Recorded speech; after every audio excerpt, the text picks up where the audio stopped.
네, 안녕하십니까. 이광철 전도사입니다. 네, 오랜만입니다. 네, 지금 이제 그 겨울에 굉장히 이렇게 춥습니다. 그 한파 때문에 추워요. 그래서 저도 그 추위 때문에 그 일하는 것도 교회에서 생활하는 것도 되게 좀 힘듭니다. 사실 저희 교회는 난방이 좀 안 되는 편이어서 좀 이렇게 춥지만 이 추울 때도 제일 중요한 건 주님 잊지 않는다는 겁니다. 그래서 여러분이 이제 그 추위에서 항상 집에서만 있지 마시고 틈나면 기도하시고 틈나면 말씀 보십시오. 이 바쁜 이 도시 생활을 했었을 때 가장 중요한 건 내 마음이 하나님께 있어야 되는 것입니다. 너무 바쁘기 때문에 마음이 다른 곳에 뺏길 수가 있습니다. 그러나 우리가 중심을 향해서 여러분이 가야 됩니다. 저는 갑자기 이렇게 이야기하면서 다니엘이 생각이 났어요.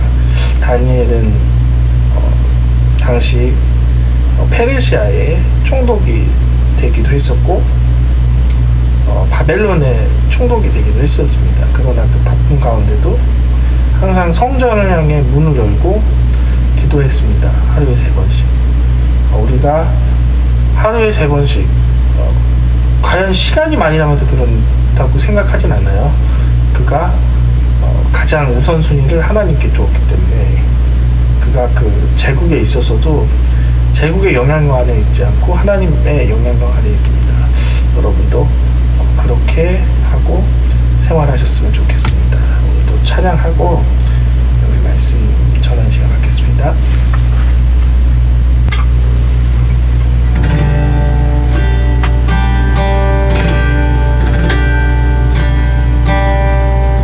주 성에는 더 기쁨 없도다. 날 사랑하신 주 계시옵소서. 기쁘고 기쁘도다. 항상 기쁘도다. 나 주께 왔사오니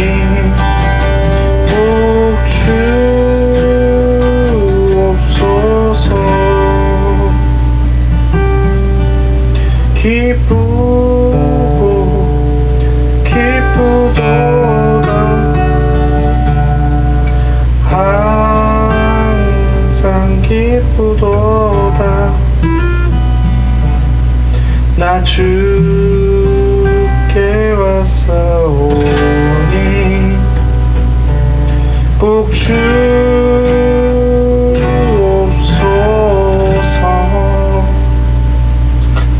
보자로부터 찾아갈게요.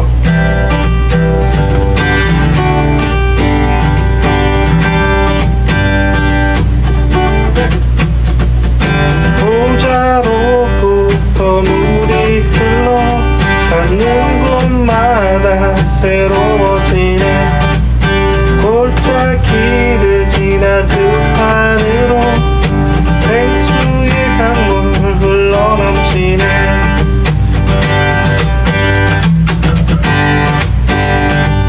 주님의 향이 충만케 되니 닿는 곳마다 지우게 되네. 있는 병든 자들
예수여 주 예수여 높임을 받으시옵소서.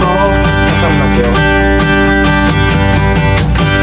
주 예수의 이름 높이세 온 땅을 덮는 깃발처럼 모든 사람들 진리를 보며 길 대신 주를 알리. 주 예수여 주 예수여 주 예수여 높임을 받으시옵소서. 주 예수여 주 예수여 높임을 받으시옵소서. 한 걸음씩 전진하며 이 땅을 정복해 가네. 기도로 무기 삼으며 원수를 무너지리라.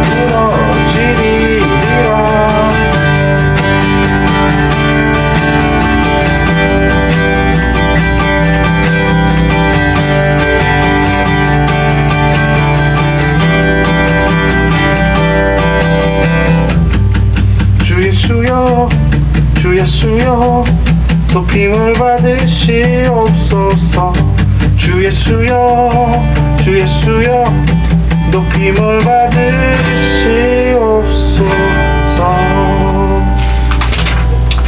주님 한 분만 노래할게요. 주님 한 분만으로 나는 만족해. 나의 모든 것 대신 주님 찬양해. 나의 영원한 생명 대신 예수님 소리 높여 찬양해. 잠깐만요. 주 한 분만으로 나는 만족해. 모든 것 대신 주를 찬양해. 영원한 생명 대신 예수님 소리 높여 찬양해. 주님의 크신 사랑 찬양해. 나의 힘과 능력이 되신 주 나의 모든 삶 변화되었네. 주의 크신 사랑 찬양해. 주님의 크신 사랑 찬양해. 나의 힘과 능력이 되신 주 모든 삶 변화되었네. 주의 크신 사랑 찬양해.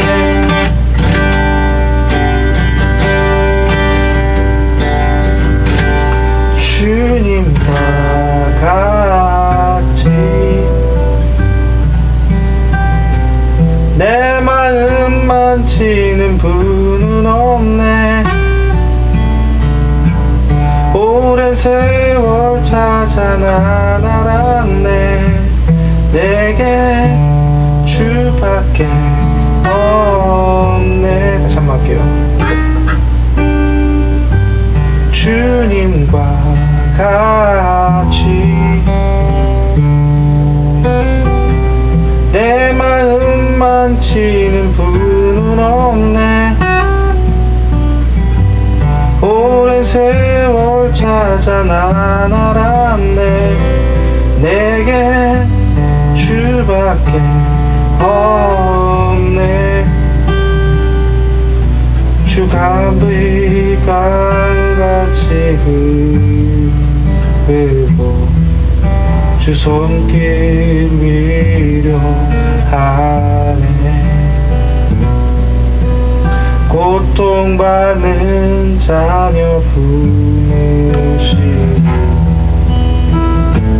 주밖에 없네. 주님과 같이 내 마음 만지는 분은 없네. 오랜 세월 찾아 난 알았네. 내게 주밖에 없네. 주님 사랑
더 말씀을 전합니다.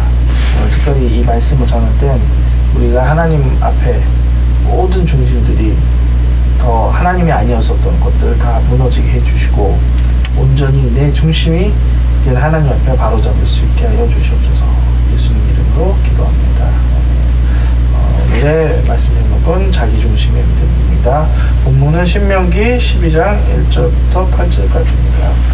제가 성경 봉독하고 설교 시작하도록 하겠습니다.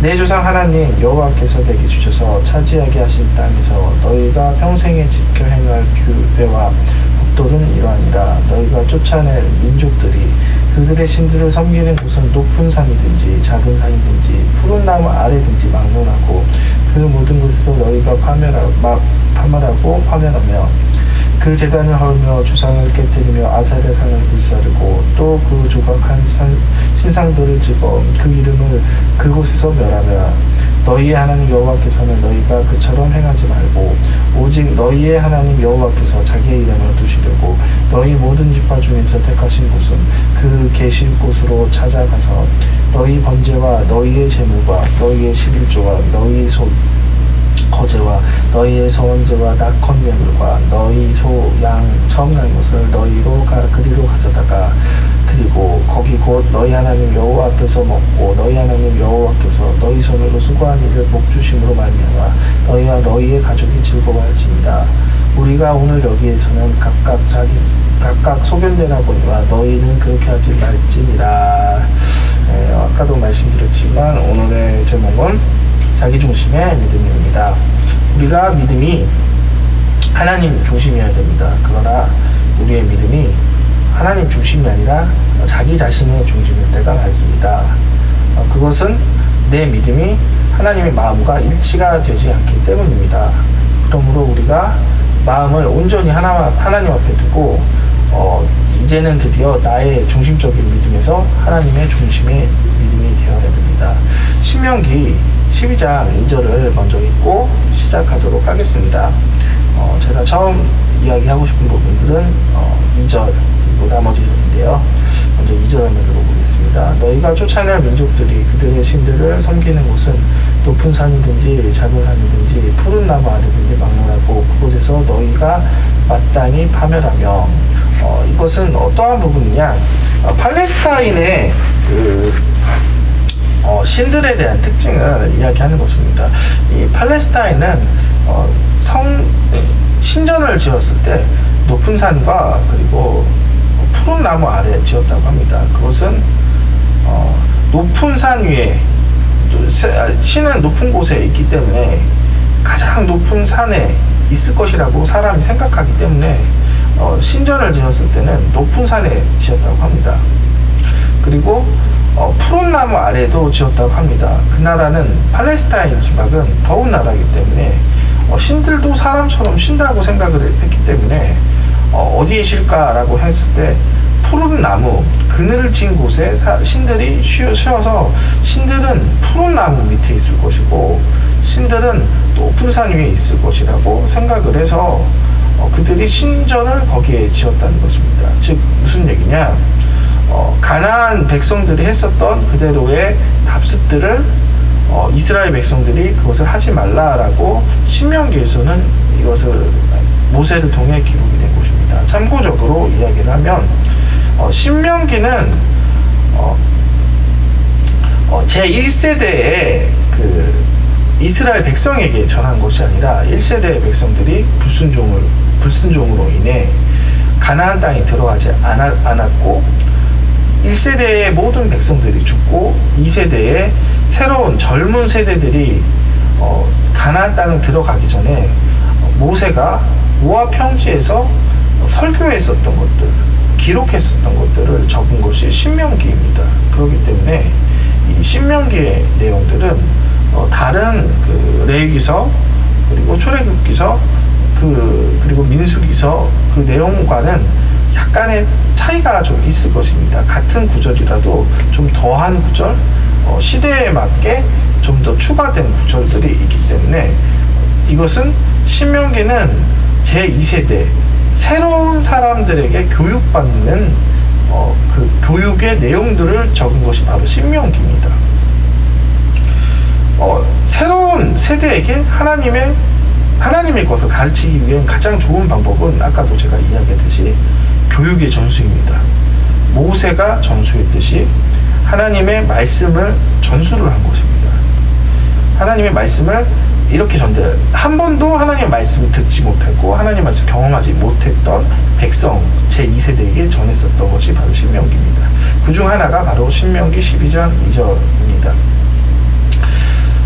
왜 사람들은 이렇게 생각을 하냐, 믿음을. 그것은 그럴듯한 것, 사람이 생각이 합리적인 것을 믿음으로 여기기 때문입니다. 우리가 믿음으로 여겨야 할 것은 하나님의 말씀입니다. 제가 또 다른 구절을 한번 좀 읽어볼게요. 읽기보다는 차라리 제가 요약을 해주는 게 좀 더 나을 것 같아요. 아까 12장 4절부터 7절에 보면 어떠한 이야기가 나오냐, 성전 제물을 성경에 나온 그대로 할 것이고, 그리고 너희들 소견대로 8절 한번 읽어볼게요. 우리가 오늘 여기서는 각각 소견대로 하거니와 너희가 거기서는 그렇게 하지 마.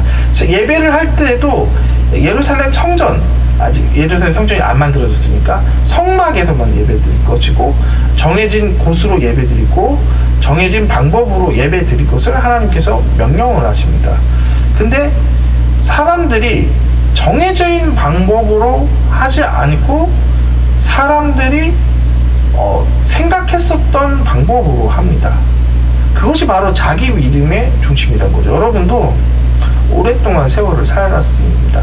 믿음을 이해하기 위해선 성경이 어떻게 이야기하는 거에 대해서 귀 기울여야 돼요.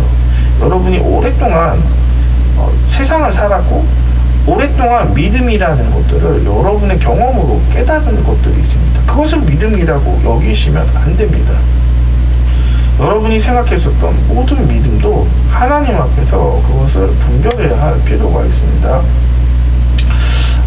제가 한 이야기를 들면 신용카드를 긁는 것을 어떤 분은 믿음이라고 생각하시는 분이 있어요. 하나님은 빚지지 말라고 했어요. 그러나 그것을 긁으면서, 신용카드를 열심히 긁으면서 나는 믿음으로 긁었어 라는 것은 믿음을 억지로 바친 거죠. 하나님은 분명히 성경에 써 있습니다.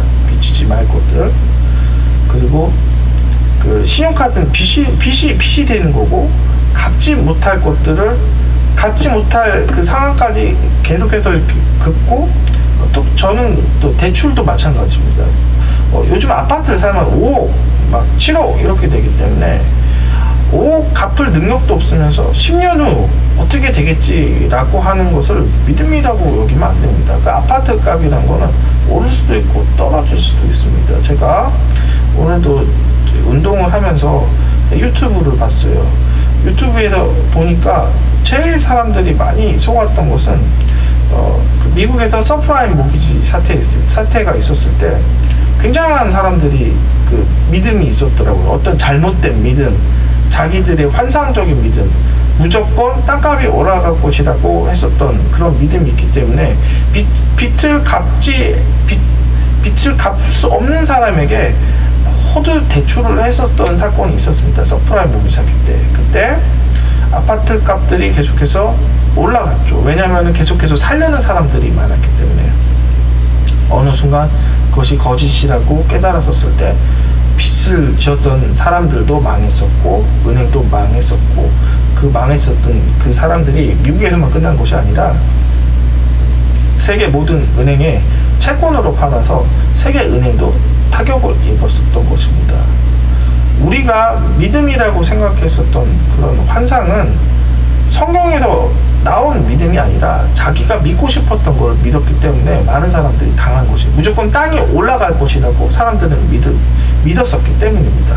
자기 환상을 하나님의 환상이라고 생각하는 것입니다. 그러므로 우리가 올바른 믿음을 깨닫기 위해서는 하나님 앞에 우리가 들어가야 되고, 하나님 앞에 믿음을 분별해야 됩니다. 말씀으로 돌아가야 된다는 거죠. 그리고 믿음의 출처를 여러분이 항상 하나님의 말씀, 다른 생각이 아닌 말씀, 경험이 아닌 말씀으로 들어가야 됩니다. 응답에 대해서 잠깐 좀 이야기를 하겠습니다. 여러분이 응답이라고 합니다. 많은 사람들이 응답을 받았다라는 것들에 대해서 이야기를 했는데, 한 가지 안 좋은 이야기를, 보통 이 이야기를 하면 많은 사람들이 공감을 할 만한 이야기들을 한번 하겠습니다. 실제 이야기는 아니고 가상적인 이야기를 하니까 여러분이 너무 겁먹지 마십시오. 가상적인 이야기. 어떤 권사님이 열심히 기도를 해서 10분 만에 응답을 받았다고 합니다. 그래서 물어봤습니다. 아니, 어떻게 해서 응답이 됐습니까? 라고 물어봤더니 갑자기 기도를 하는데 계속 끊임없이 내가 기도를 하니까 내 마음이 너무 편해졌다라고 합니다. 그래서 가만히 그 기도 제목을 들어보니 자기가 하고 싶은 기도를 계속해서 했기 때문에 편해졌다고 하는 것입니다. 즉 무슨 얘기냐, 자기가 돈을 많이 벌고 싶기 때문에 주님 돈 많이 벌게 해주십시오, 많이 벌게 해주십시오, 10억 벌게 해주십시오 라고 기도를 했었을 때 마음이 편하고 즐거웠다고 합니다. 그 평강이 아니죠. 그거는 거짓 평강도 아니고 자기가 욕심을 따라 기도를 했었기 때문에 자기 욕심이 이루어질 것에 대해서는 기쁨이라는 거죠. 인간적인 기쁨이라는 거죠. 성경에서 말하는 기쁨은 하늘의 천국, 하늘로부터 온 하나님의 의로운 평강의 기쁨들이 오는 선한 기쁨이 아니고 내 마음에 육체의 만족을 통한 기쁨이라는 거죠. 전혀 다른 것을 기쁨으로 여기고 평안으로 여기고, 편해졌다는 것이 좋은 것이지만 그 권사님이 했었던 평안은 욕심이 채워지는 기도를 자기가 충분히 했기 때문에 자기가 돈이 불안하지 않고 더 많이 벌 수 있을 거라고 판단했기 때문에 마음이 편해진 거죠. 잘못된 거죠. 성경에서 분명히 이야기해서 자족하는 삶, 만족하는 삶, 나누어 주는 삶. 그 권사님은 겉으로는 그 기도를 이렇게 했을 거예요. 이 돈을 가지고 어려운 사람도 도와줄 것이라고 소원 기도도 했겠지만 그 중심은 거기에 있지 않겠죠. 분명히 자기가 넉넉한 생활을 해서 좀 사치스러운 생활, 자랑하는 삶을 살고 싶은 중심이 있을 거라고 저는 생각을 합니다. 어쨌든 권사님이 열심히 기도를 해서, 열심히 기도한 것도 아니고 10분 기도해서 편안한 마음으로 이제 예배당을 나가기 시작합니다. 예배당 나가면 이제 하나님의 방법과 뜻과 하나님의 다시 한번 또 기도로 이루어지는 것이 아니라 자기가 수단과 방법을 가지지 않고 합니다. 땅을 투기하고 다른 사람에게 돈을 할 수 있는 것을 모든 수단을 동원합니다. 땅 투기, 주식 투기, 요즘 같은 경우는 비트코인이 유행하잖아요. 비트코인 투기, 주님 잘 되게 해주시옵소서. 근데 그것이 무엇이에요? 정말 잘 되기 원하는 마음이 선한 것이 아니라 다 자기가 잘 먹고 잘 살고 자기가 남한테 더 잘 보기 위한 좋지 않은 교만한 마음에서 출발한 것이 아닙니까? 그리고 억지로 자기가 모든 수단을 동원해서 그 부를 이루었을 때 그것을 하나님이 응답해 주셨다라고 하면서 간증을 하기도 하고 자랑을 하기도 합니다. 이거는 자기가 여태까지 응답을 만들었었던 자기 노력일 뿐입니다. 하나님은 이런 것을 원하지 않은 것이에요. 김비진 간사님을 좀 간단히 이야기하면, 김비진 간사님이 굉장히 처음에 안경집을 해서 굉장히 돈을 많이 벌었다고 합니다. 그러나 김비진 간사님이 하나님의 뜻대로 이렇게 살았었던 분은 아니었다고 해요. 왜냐? 그가 선교사님이 돈이 필요하다고 하면 그가 무명으로 3천만 원이든 5천만 원이든 무명으로 헌금을 하고, 가장 수다를 잘 떨고 소문을 내기 좋아하는 친구에게 귀뜸을 전화로 이야기한다고 합니다. 내가 사실은 5천만 원 헌금했던 사람이야, 너만 알고 있어 라고 했었을 때 그 수다 많은 친구는 당연히 그 수다를 누설해서 모든 교회에 소문이 퍼지기 시작을 합니다. 그러면 목사님과 선교사님이 와서 얼굴도 이쁜 사람이 이런 착한 짓을 해 하면서 했었던 것들에 대해서 굉장히 기분 좋게 했다는 것입니다. 성경에서는 이야기했어요. 나의 선한 일을 모르게 하라고 했어요. 김미지 하나님은 그랬지 않았었어요. 과거에는. 그래서 하나님께서 모든 제사를 다 가져가신 적도 있었고, 결정적인 이유는 성경에서 빚보증 쓰지 말라고 했었을 때 김미진 강사님은 자기의 의로움으로 내가 가장 친한 친구인데 내가 빚 서줄게 라고 하면서 자신있게 빚을 서줬기 때문에 성경에서 말했었던 모든 것과 반대로 행하고 자기의 믿음과 확신과 자기의 의리를 지켜서 빚보증을 서서 자기가 그 빚을 다 갚는, 최악의 경우 그리고 50억을 갚을 수밖에 없는 빚쟁이가 됐었습니다. 하나님은 그 모든 그 어려움 가운데 내밀다가 나중엔 김미진 강사님이 계속해서 하나님의 순종하는 법들을 새롭게 깨닫기 시작을 합니다. 하나님 음성을 들어서 어떻게 하면 재정을 흘릴 것인가, 재정이란 건 돈이에요. 어떻게 하면 재정을 흘릴 것인가, 어떻게 하면 선하게 하나님 것을 할까라고 하면서 점점점 하나님의 순종을 하면서 과거와 다르게 자기가 응답을 만들었고 자기가 선한 일을 했었던 것들을 계속해서 성경과 반대로 행했었던 것을 모두 다 이제는 고치고 하나님의 순종을 했었을 때부터는 김미진 강사님을 하나님께서 큰 성부로 쓰셨습니다. 응답이라는 것은 그래요. 여러분 기도를 많이 한다고 해서 응답을 받지 않습니다. 여기서 제가 의아할 부분들을 좀 이야기해요. 응답을 왜 기도를 많이 하는데 받지 못합니까? 응답은 순종과 같이 동시에 되는 것입니다. 기도를 여러분이 많이 할지라도 여러분의 순종의 수준이, 여러분이 욕심 가운데 계속해서 불순종을 하고 있다면 하나님은 응답을 하지 않아요. 대부분 응답이 늦는 이유는 여러분이 하고 있었던 기도의 그 부분과 여러분의 순종의 분량이 동일하지 않기 때문에 하나님 들어주지 않아요. 예를 들면 자녀에 대해서 여러분이 기도를 합니다. 그러나 여러분이 그 자녀를 위해 열심히 기도하지만 여러분 마음이 그 자녀가 잘 되기를 원하는 그 마음이, 자랑하는 마음을 가지고 조금이라도 내가 자랑을 하려고 더 하는 마음이 있으면 자녀가 잘 되지 않아요. 왜냐하면 자녀가 갑자기 잘 되면 자기가 그 교만이 다스려지지 않기 때문에 하나님께서 그를 쓸 수가 없어요. 하나님이 원하시는 것은 인생에서 잘 되는 것보다 하나님께 붙들리고 하나님께 순종되는 것을 원하세요. 응답이 가장 빠르기 위해서 여러분이 해야 될 것이 무엇입니까? 그것은 순종입니다. 불순종이 여러분 가운데 얼마나 차지하고 있느냐, 그것이 여러분의 응답을 가로막고 있는 것입니다. 자녀를 위해 기도하십니까? 여러분이 그 자녀에 대한 마음이 하나님에 대한 선한 마음입니까? 아니면 여러분이 자랑하고 싶은 여러분의 교만입니까? 만약 여러분이 이런 식으로 기도를 했다면 그 기도의 응답은 더딜 것이고 응답이 계속 지연될 것입니다. 응답이 안 된다는 건 아니에요. 지연될 것이에요. 응답은 나의 순종과 기도의 분량을 통해 결정합니다.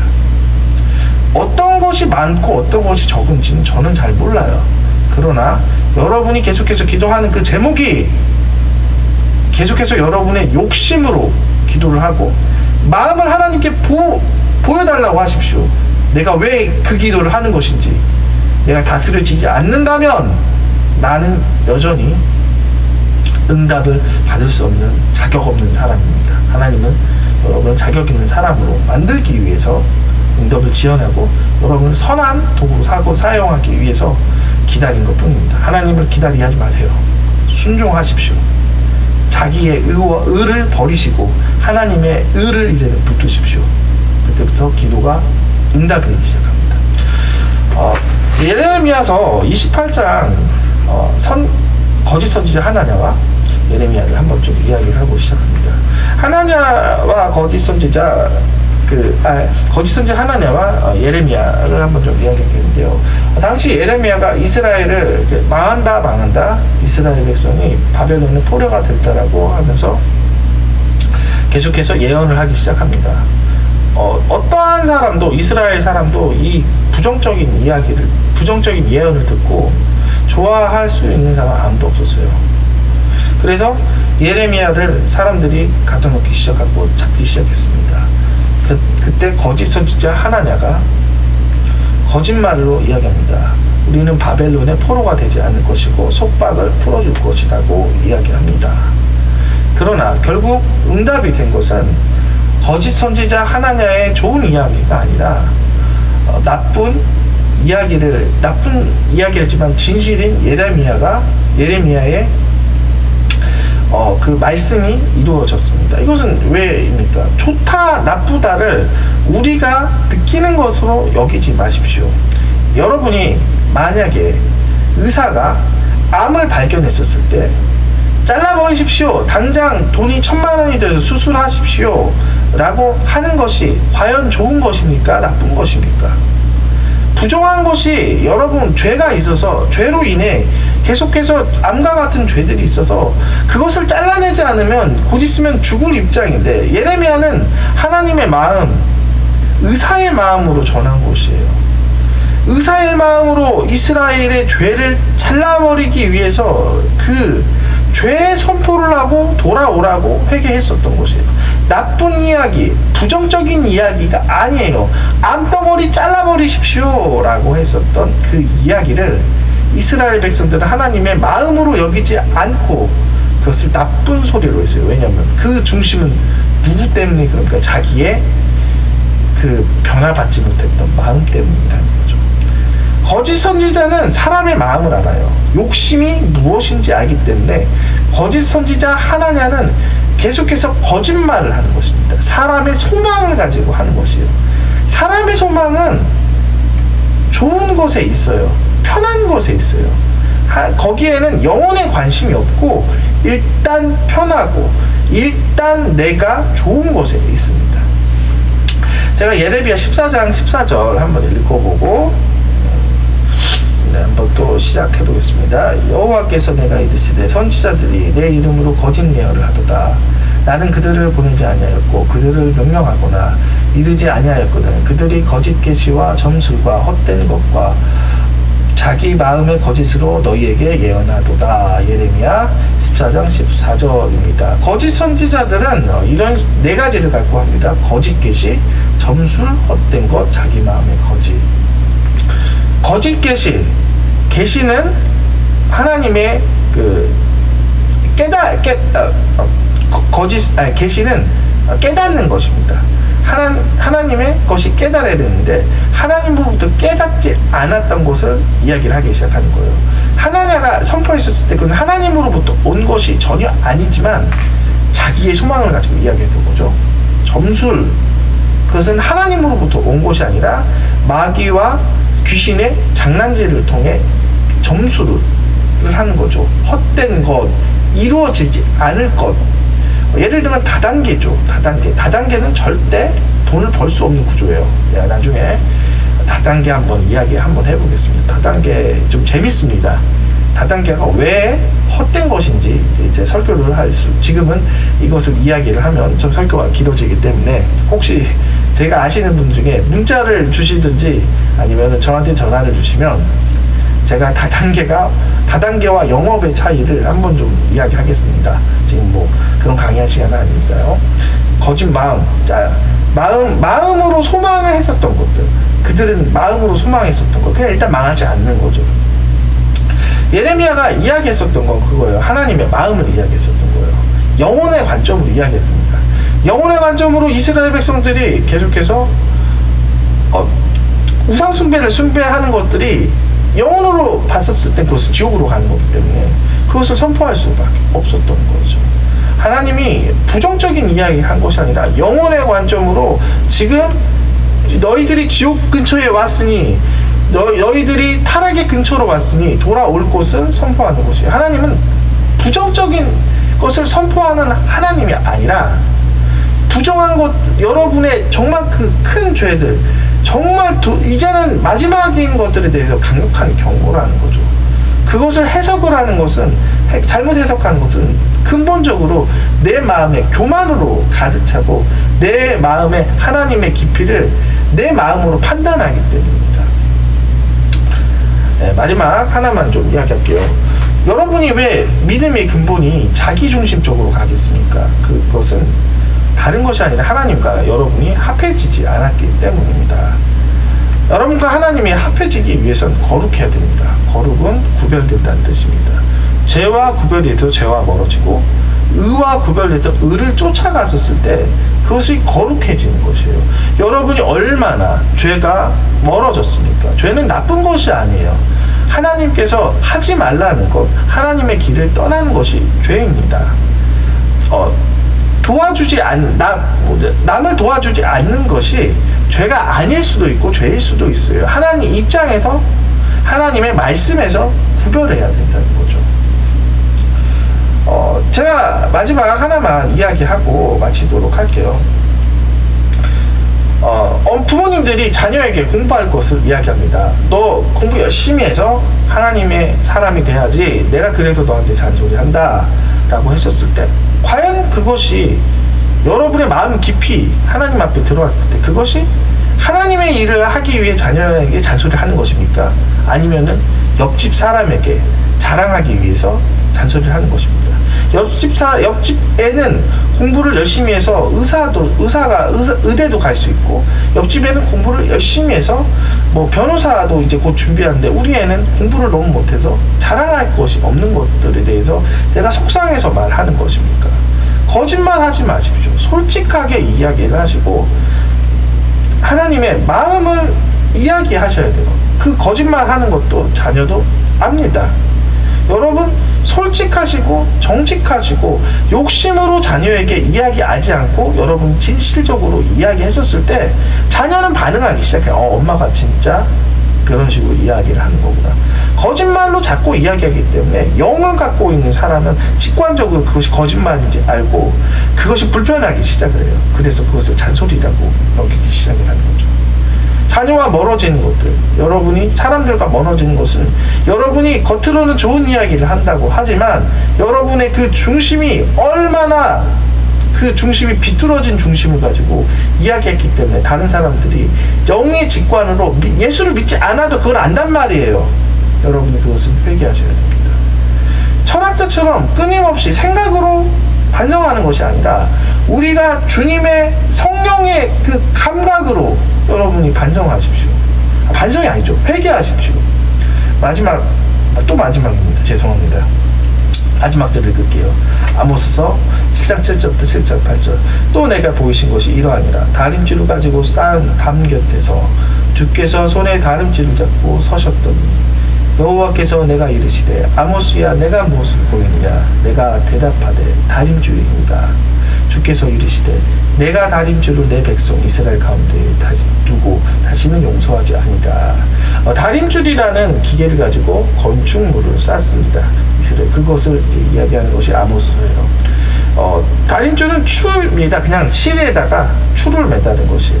눈으로 보면은 이렇게 일직선이지만 중력을 가지고 있고 실에다 추를 보면은 그것이 삐뚤삐뚤 거릴 수 있다는 것이죠. 눈으로 보지 마세요. 눈은 거짓된 것이에요. 영으로 보십시오. 하나님의 다림줄을 봤었을 때 여러분이 말하는 것들, 행동하는 것들, 그 중심이 하나님의 것인지 아니면 여러분의 것인지 하나님의 다림줄 말씀으로 여러분 보십시오. 지금 믿고 있는 거, 그것이 여러분의 믿음입니까? 하나님의 믿음입니까? 잘못 살았다면 여러분 회개하시고, 잘했다면 이 말씀을 들으시고 하나님께 기쁨으로 나오십시오. 대부분 많은 사람들이 설교를 듣고 회개할 수밖에 없었던 부분들은 우리의 다림줄이 하나님의 보시기에 올바르지 않기 때문입니다. 여러분, 회개할 마음들 하나님 주셨다면 회개하시고, 여러분 하나님께서 잘 살았다 하시는 분들 하나님께서 기쁨으로 이 말씀을 받으시길 바랍니다. 기도하고 마치겠습니다. 하나님, 이 말씀을 통해 많은 사람들이 하나님의 중심으로 돌아오고 이제는 내 몸과 마음이 하나님께 거룩한 사람이 될 수 있게끔 하나님 내 마음을 항상 주님의 말씀 앞에 두겠습니다. 예수님 이름으로